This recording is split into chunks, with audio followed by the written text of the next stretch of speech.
Hello everyone, myself Dr. Sonam Gupta, working as a professor in the Department of Computer Science and Engineering in Ajay Kumar Garg Engineering College. So today we are going to discuss how to handle the request in the servlets. As we have discussed till now, servlets, they are the server-side components.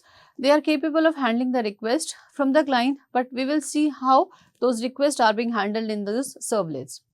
First one, what are the prototypes that are being used in the servlets to handle those requests?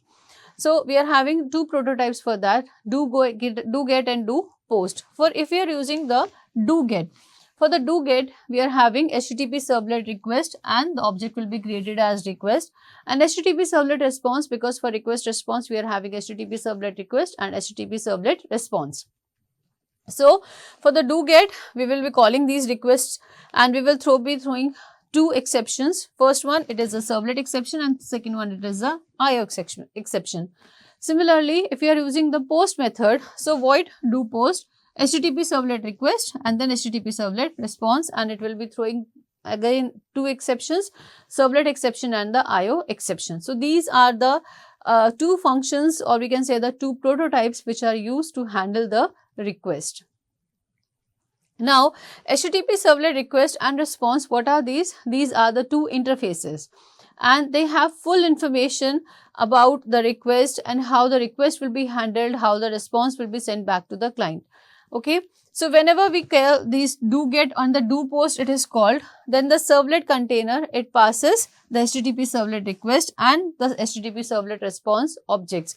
So, this is the interface which was called and this is the object which was there in the system. So these are the two interfaces which are having these two functions, and these two interfaces are having complete information how these request and response will be executed from the client, executed on the server, and then the response will be sent back to the client.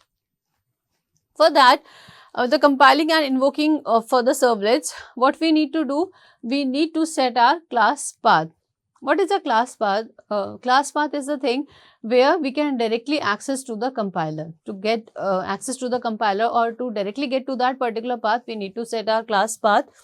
For that, we have the servlet jar file. In that servlet jar file, we are having the function like install _ directory lib common servlet.jar. So, the top of our package hierarchy, we can have this particular jar file. Then we put our servlet classes into that proper location. What is the location which is required? So those particular locations, they vary from server to server.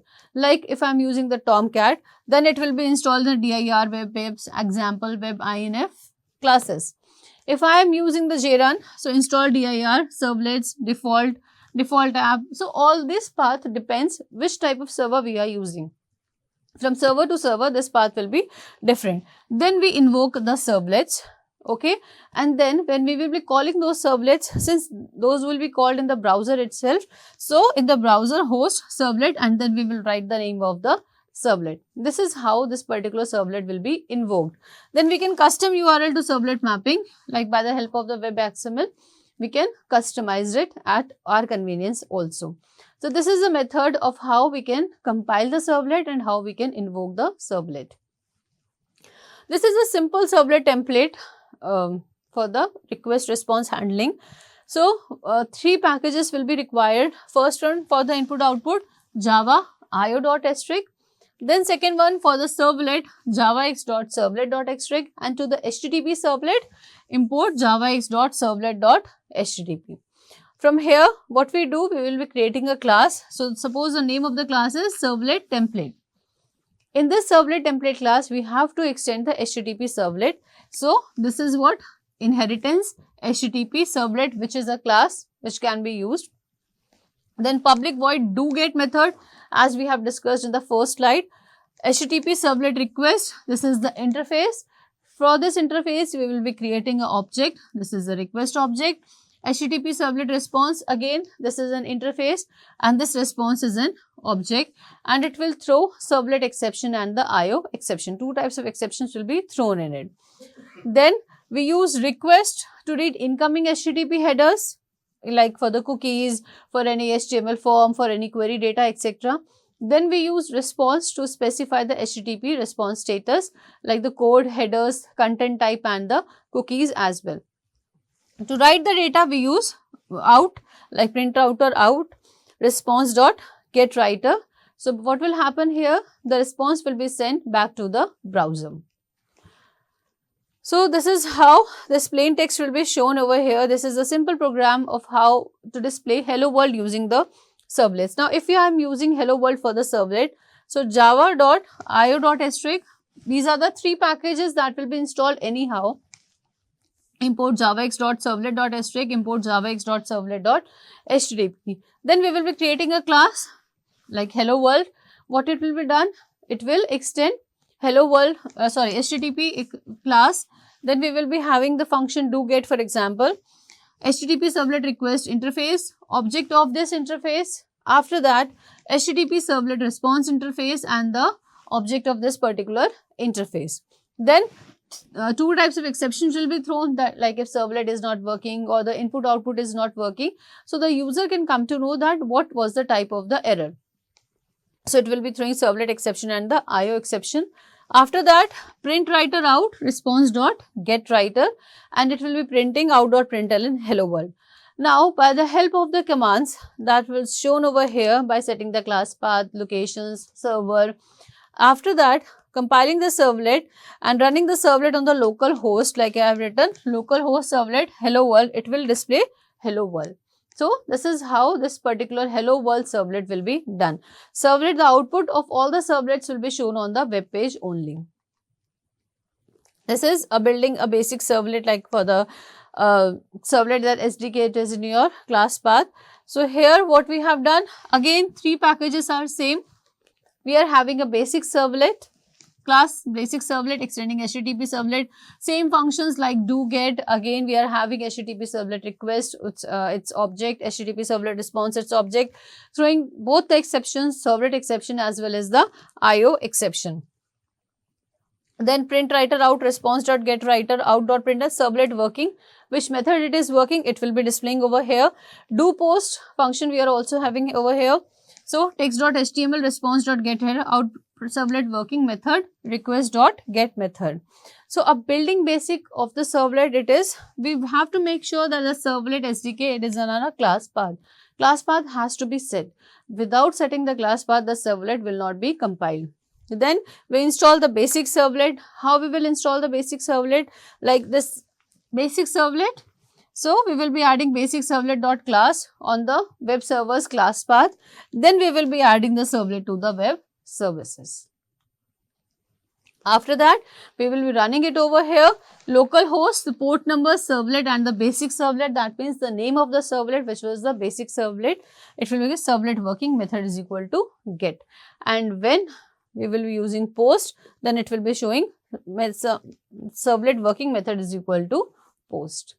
If I am using it by the help of a form, like in this example, the response was getting printed as it is. We were not using any form.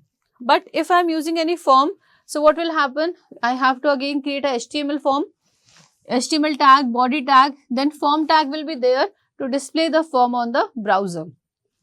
Form action, we will be sending the name of the particular servlet which is to be displayed. So we have to write the complete path over here. The complete path which was written on the browser, that complete path has to be written over here. So localhost 8100 servlet basic servlet method is equal to post, input type is equal to submit. So what will happen if I write over input type is equal to submit, a button will be shown which will be carrying the data of the submit. So this button will have the property of a submit button. Whenever we will be clicking it over it, it will directly calling the action page which was declared. So I will click over here, it will be calling this basic servlet. Once the basic servlet will be called, it will be showing this display servlet working and which method it is working on. So next is how the data is being passed or retrieved from the servlet. Let's see over here, we are not including all those things, the packages and all. Simply come to the class data access, HTTP servlet will be extended, do get method is there. A string has been declared which by the name of the param. Content type has been set to text/HTML, which means that if the browser does not support HTML, then it will read the content as a text itself. After that, print writer out is equal to response dot get writer. Enumeration parameters will be over there, and till the parameters are having more entries, the data will be displayed. So, while parameters has more elements, till it is not empty, but what will be the benefit of this while loop? Till it is not empty, the loop will be executed again and again. So, it will be fetching that next element, and that will be printed over here as it is. So, let us see, if we are having a form, in that form we are having first name, last name, age, date of birth and the submit button. Whenever we will be clicking the submit button, what will happen? It will be showing date of birth as it is, age, last name, first name. So, till the elements has not been completed, it is showing the data. First it has shown date of birth is visible over there. Then it will go back to this particular loop. Okay, parameters, it has more elements, yes or no. Parameter, it is still having more elements. It will go to its previous element, that is the age will be displayed. Then again it will go back to its loop, this while loop, it has more elements or not. Again it is having more elements, so it will go to the last name. Similarly, this process will be repeated till it has printed its first name. So, this is how we can pass the data and we can retrieve the data from the servlets. Now, HTML file which is required to be sent to the file, like here what we were doing, we are just writing the Java code. Here just we have captured the strings, parameters and then displayed over here. From where that particular form will come, we need a HTML form. For that, HTML form will be simply created by the help of the HTML tag. HTML tag, then body tag, form tag. Here we localhost, again port number, servlet, data access, and then method is equal to get, through which method we are going to get the data. First name, this is the label, input type is equal to first name. So, first name label, input type is equal to first name. So, there a text box will be coming.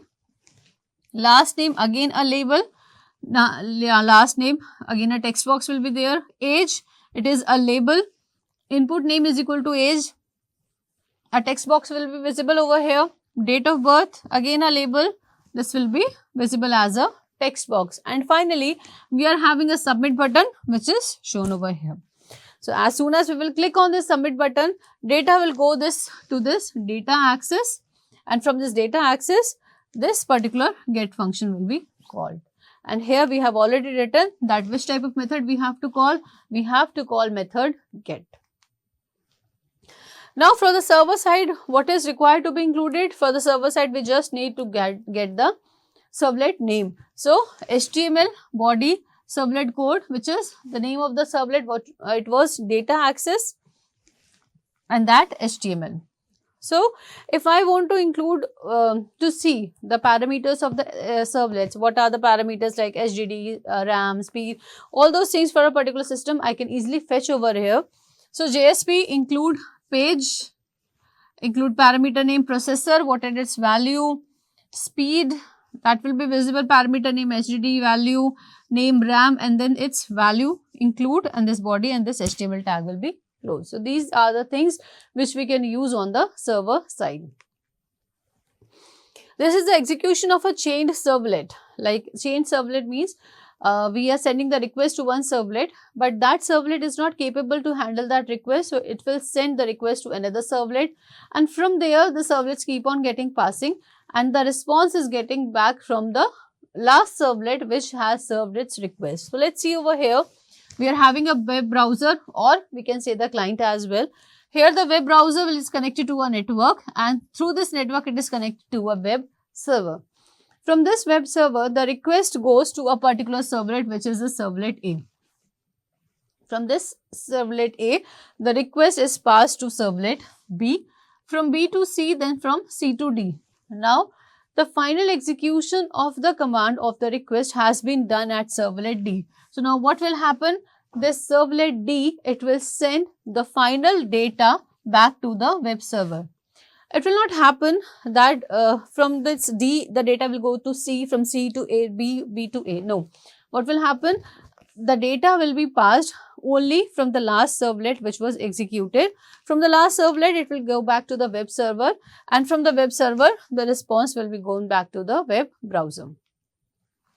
This is how this particular chaining will take place. We are having class first, it is extending HTTP servlet, as we know. Do get method is there, content type, print writer, and then we are having hello world. Similarly, class first, it is again extending HTTP servlet. We are having do get method. Similarly, response dot set content type, writer type, and then output is being shown hello world. So in the tunneling, we are having a method to read and write the objects by the help of the HTTP connection. Tunneling, what is tunneling? It is a sub protocol which handles the HTTP protocol, and it is able to communicate with a server which is behind a firewall. So this is a web browser, this is a firewall, and from this firewall we have to communicate to the web server. So any type of missed passages, they are being stopped at the firewall side, and then we can communicate with the web server. It will send the request to the servlet and then back to the response. So this servlet, this can be a standalone servlet or it can be a chained servlet as well. Any type of servlet it can be there. By the help of the servlet, we can use session tracking as well, till how long the user has accessed that particular site, how the session will be maintained. If I have closed the browser as well, then the session will break, will I need to enter my credentials again and again. So all those things are handled in this servlet as well. So HTTP protocol, it is a stateless protocol. That means every request, it is independent of the previous one. We have to create a new request for everything. Let's see how this program goes. We're having a class session track. Again, since it is using servlets, so we will extend HTTP servlet, do get method, then response, print writer. For the HTTP session, we are having HTTP session class, then object HS, request dot get session true to access that data. The date will be visible, get value date. If date is not null, then show the last access time. Date, new date, put the new date value and then display the current date. So when by the help of the browser, we will be executing this command, the response will be last access, it will be showing me the time, date, and the current date, it will also be visible to me. So by the help of this particular program, we can see that when that particular website was last accessed and what is the current date and time. Using cookies, we can also have, so what is cookie? Cookie class, it encapsulates a cookie and it is stored in a client machine and it contains the state information as well. So for that, we are having a class add cookie. Again, the same function, do get function, we are having same request, response, exceptions. Set content type, string data. We are declaring a variable data by the help of a class string and requesting the parameter data. To add a new cookie, response.add cookie, my cookie comma data. So what is that data? That is the parameter that is being passed over here. In the cookies, we have created an array to get the cookies, because it is not just a single cookie. For multiple cookies, we have created the array. Then print router out, we have created the object for the out, found following cookies. Then the loop will continue to run till the cookie has been ended, that is from 0 to cookies.length. The loop will continue to loop name of the cookie and the value of the cookies, and then we will send the cookie has been sent to this particular data. This is a Java server web pages that is being used. This is a web browser. From the web browser, data goes to the web server.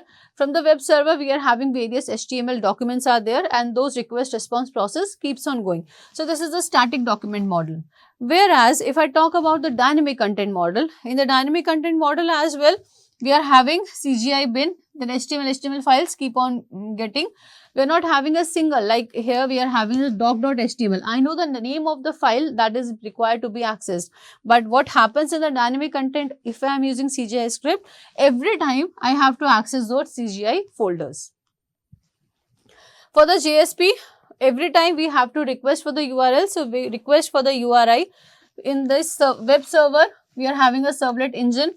Servlet engine, it is capable of handling both the things, servlet as well as JSP pages, servlets and JSP pages.